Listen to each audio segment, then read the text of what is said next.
안녕하세요, 유선입니다. 지난 시간에는 아동학대가 무엇인지, 그리고 학대받는 아동들이 어떤 신호를 보내고 있는지 그 징후에 대해서 함께 알아보는 시간을 가졌는데요. 어른들에겐 작고 사소한 행동이 아동들에겐 학대가 될 수 있다는 것과 학대로 고통받고 있는 아이들이 끊임없이 신호를 보내고 있음을 알고 어른으로서 책임과 긴장감을 갖게 되는 시간이었던 것 같습니다. 이번 시간에는 아동학대를 예방하고 없애기 위한 사회적인 노력들에는 어떤 것들이 있는지 전문가분들과 함께 이야기해보는 시간을 가져볼까 합니다.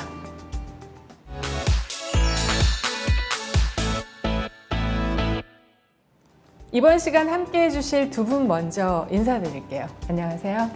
네, 안녕하세요. 박우근 변호사입니다. 반갑습니다. 안녕하세요. 저는 중앙아동보호전문기관 심윤선이라고 합니다.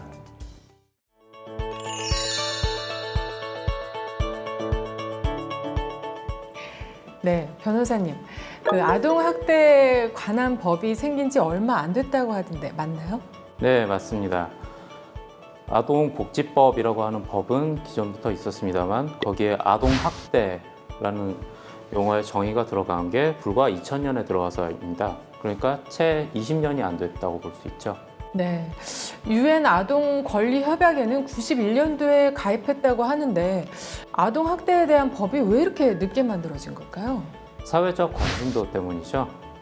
사실 불과 얼마 전까지만 해도 가정에서 부모가 혹은 보호자가 아동을 양육할 때 큰 소리로 혼을 내고 때리고 아니면 심하면 추운 겨울에 겉옷을 벗겨서 밖으로 내쫓기도 하고 이런 것들이 굉장히 일상적으로 이루어졌었다는 거죠. 또 그런 문제들에 대해서 가정의 일이다, 집안일이기 때문에 집안에서 해결해야 한다 이런 분위기가 있었습니다. 이런 것 때문에 이런 문제를 국가와 사회가 나서야 된다라는 인식 자체가 없었다는 꼭 봐야겠죠. 그러면 2000년에 이렇게 갑작스럽게 사회적으로 관심이 높아진 이유는 뭘까요? 네, 그건 아마도 98년과 99년에 일어났던 그 아동학대 사건들 때문인데요. 그 내용이 너무 충격적이어서 사회적으로 큰 이슈가 되었었습니다. 98년 사건은요, 친모와 계모에 의한 폭행으로 아동이었던 남매 중 한 명은 사망하고 한 명은 2주 이상 굶은 채로 발견된 사건이었고요.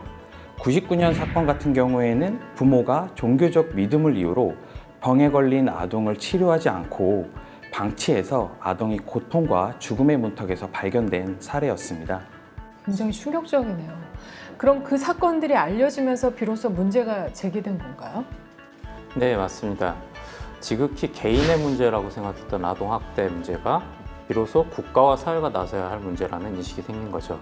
그때부터 아동복지법에, 그때가 2000년인데 그때부터 아동학대의 정의, 처벌 근거, 그리고 관련 기관에 대한 규정이 마련된 것이죠. 아동학대 처벌법은 2014년도에 만들어졌다고 하던데 이때는 무슨 일이 있었던 건가요? 사실 2013년에도 두 건의 큰 아동학대 사건이 일어나게 되는데요. 첫 번째는 이제 울산 사건이라고 많이 이야기를 하는데 거짓말을 하고 소풍을 가고 싶다고 했던 9살 아동을 폭행해서 계모가 아동을 사망케 이르게 한 사건입니다. 그리고 두 번째 사건은 이제 칠곡 사건이 그 사건인데요. 그 8살 아동을 폭행해서 숨지게 한 계모가 숨진 아동의 언니인 12살 아동에게 허위 진술을 강요하게 된 사건입니다. 지금 말씀하신 두 사건을 계기로 진상조사가 진행이 되고 그때 제도 개선위원회가 발족되면서 아동학대 처벌법이 제정되게 된 것이죠.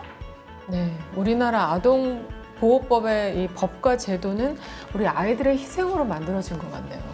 네, 맞습니다. 아동학대 처벌법의 제정 그리고 아동복지법의 개정 이것들이 전부 아동들의 희생을 통해서 이런 생겨난 일이고 아동들의 희생이 만들어낸 법이라고 할 수 있습니다. 네, 정말 너무 마음 아픈 법이 아닐 수가 없는데 우리 아이들의 이런 희생이 헛되지 않도록 반드시 지켜져야 할 아동학대 예방을 위한 법령 어떤 내용들이 있는지 하나씩 알아보도록 하겠습니다.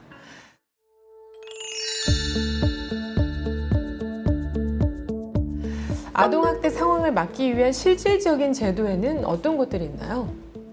네, 먼저 전국적으로 운영되고 있는 아동보호 전문기관이 있습니다.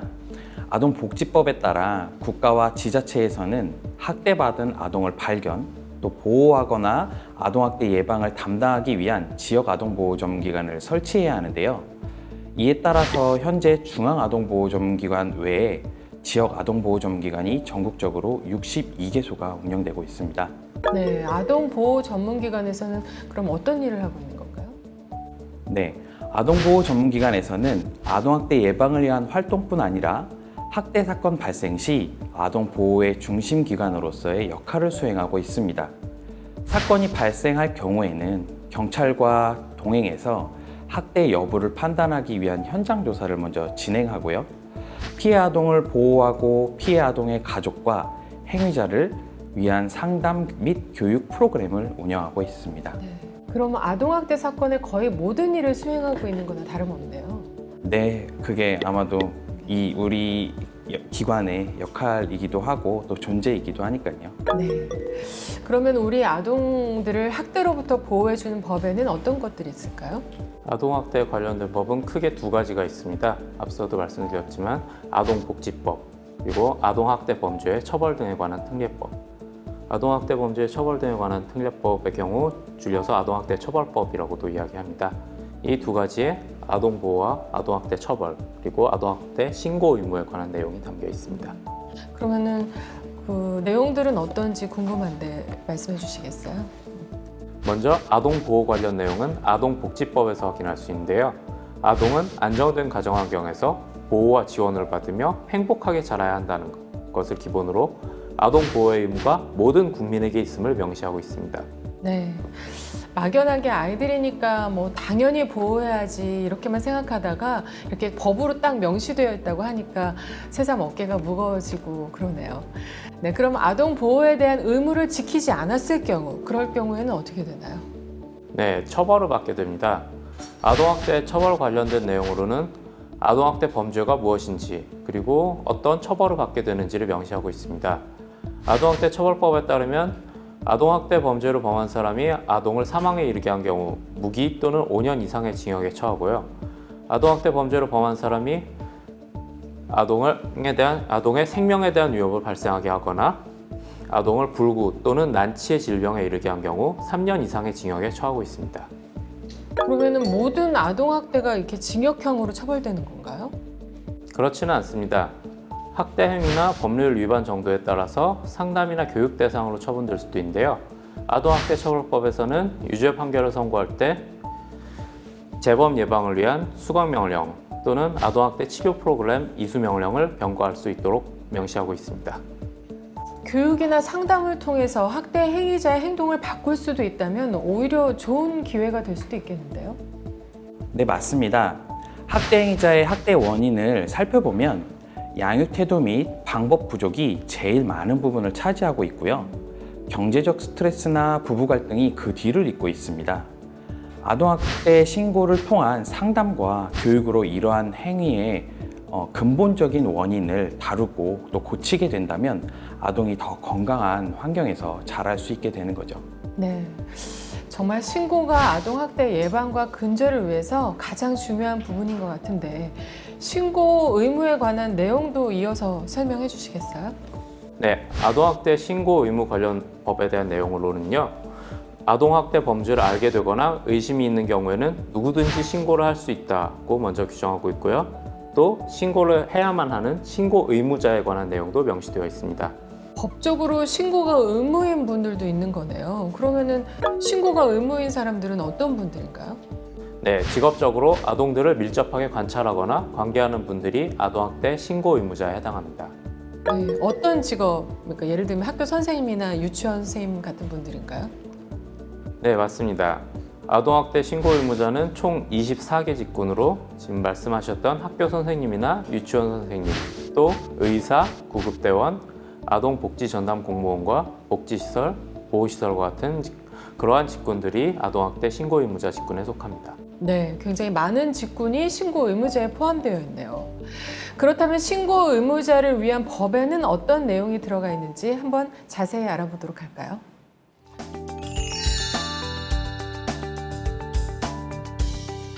변호사님, 이 신고 의무자 직군에서 일하면 어떤 의무가 주어지는 건가요? 신고만 하면 되는 건가요?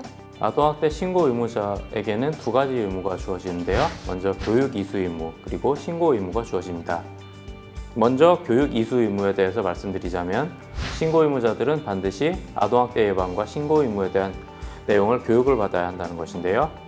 만약 직장에서 신고 의무자에게 이 교육을 실시하지 않았다고 한다면 300만 원 이하의 과태료가 부과됩니다. 그러면 신고 의무는요? 신고 의무는 말 그대로 아동학대 범죄를 알게 되거나 의심되는 상황을 발견했을 때 아동보호 전문기관이나 수사기관에 반드시 신고해야 된다는 내용인데요. 정당한 사유 없이 신고 의무를 불이행했을 경우에는 500만 원 이하의 과태료가 부과됩니다. 네. 내가 학대를 한 것도 아닌데 과태료가 부당하다고 생각할 수도 있을 것 같아요.